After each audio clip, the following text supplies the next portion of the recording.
छठवां सवाल आपका दिया है 6,7,0,5 से 4 अंकों की बनने वाली सबसे बड़ी तथा सबसे छोटी संख्याएं बताइए। चलिए हम देखते हैं।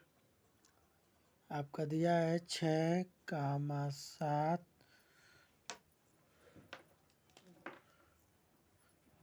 6,7,0,5। सबसे पहले हम सबसे पहले सबसे बड़ी संख्या देख लेंगे। सबसे बड़ी संख्या सबसे बड़ी संख्या क्या है इसमें? सबसे पहले तो देखिए 7 है, 7 लिख लीजिए।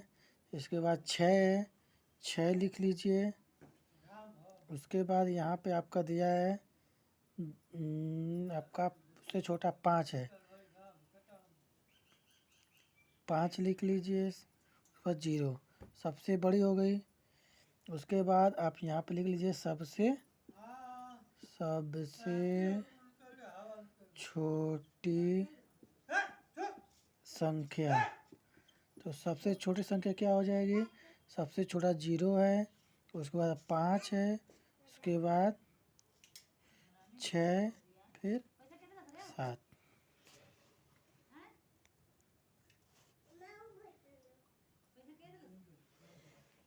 ये आपका हो गया छोटी संख्या। ये आपका क्या है? आंसर। एक बार देख लीजिए फिर से। सब जैसा अब ऐसा ही सवाल जब भी आपको मिलेगा तो आपको क्या करना है? सबसे बड़ी संख्या, फिर उससे छोटी, फिर उससे छोटी, फिर उससे छोटी, फिर सबसे छोटी संख्या बनाना रहेगा। तो सबसे छोटी, फिर उससे बड़, फिर उससे बड़ा, फिर उससे बड़ा। चलिए अब अगला सवाल देखते हैं। पाँचवा सवाल दिया है, अरे सॉरी 7वां सवाल दिया है 5 अंकों की सबसे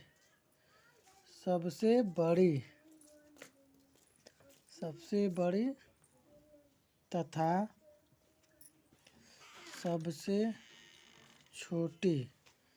सबसे छोटी संख्याएं लिखिए। देखिए फिर से पढ़िए सवाल। 5 अंकों की सबसे बड़ी तथा सबसे छोटी संख्याएं लिखिए। चलिए 5 अंकों की सबसे बड़ी संख्या, जब ये 5 बड़ी संख्या की बात करेगा तो हम यहाँ लिख देंगे 5 अंकों के कह रहा है तो यहाँ 5 ठे क्या करेंगे? 9 लिख देंगे।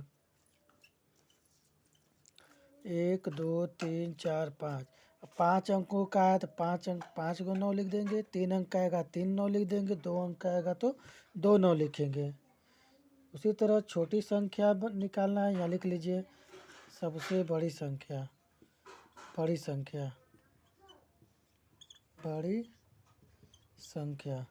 उससे छोटी संख्या रहेगा तो 1 पे 1 लिख देंगे। जितना अंक दिया रहेगा उतना अंक लिख देंगे। मतलब कहने का कि अगर 5 अंक दिया है तो 5 तो 0 बना देंगे। 1 2 3 4 5। ये सबसे छोटी संख्या हो गई। छोटी संख्या।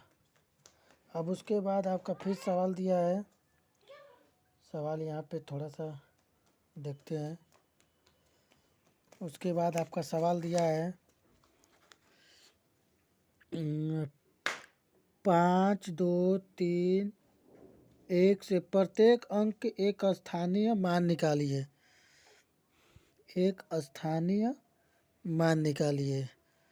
प्रत्येक का स्थानीय मान निकालना है। प्रत्येक का यहाँ पे दिया है 5 2 3 1 में प्रत्येक अंक। फिर से सवाल लिख देते हैं। सवाल आपका दिया है 5, सवाल पढ़ लेते हैं पहले। 5 2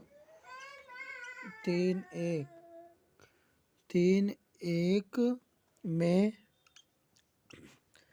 प्रत्येक का स्थानीय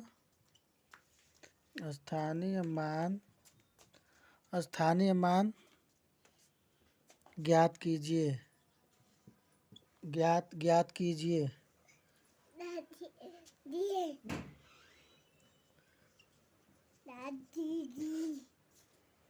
ज्ञात कीजिए। तो हम पहले प्रत्येक का स्थानीय मान निकालने के लिए पहले जो सवाल दिया सवाल लिखेंगे। सवाल दिया है आपका 5 2 3 1। तो इसमें कुछ करना नहीं है। 5 जो दिया है 5 के नीचे एरो बनाएंगे। एरो बनाने के बाद कितने अंक दिए हैं उतने अंक पे जीरो लगा। 1 2 3 अंक दिया है तो 5 पे 3 जीरो लगा देंगे। इसी तरह 2 के नीचे एरो बनाएंगे, फिर 2 लिखेंगे, फिर 1 2 2 लिख देंगे। फिर यहाँ पे 3 लिखेंगे, 3 के नीचे एरो बना देंगे, जीरो लिख देंगे। फिर इसी तरह 1 का बनाएंगे तो 1 का 1 ही हो जाएगा। यही आपका आंसर है।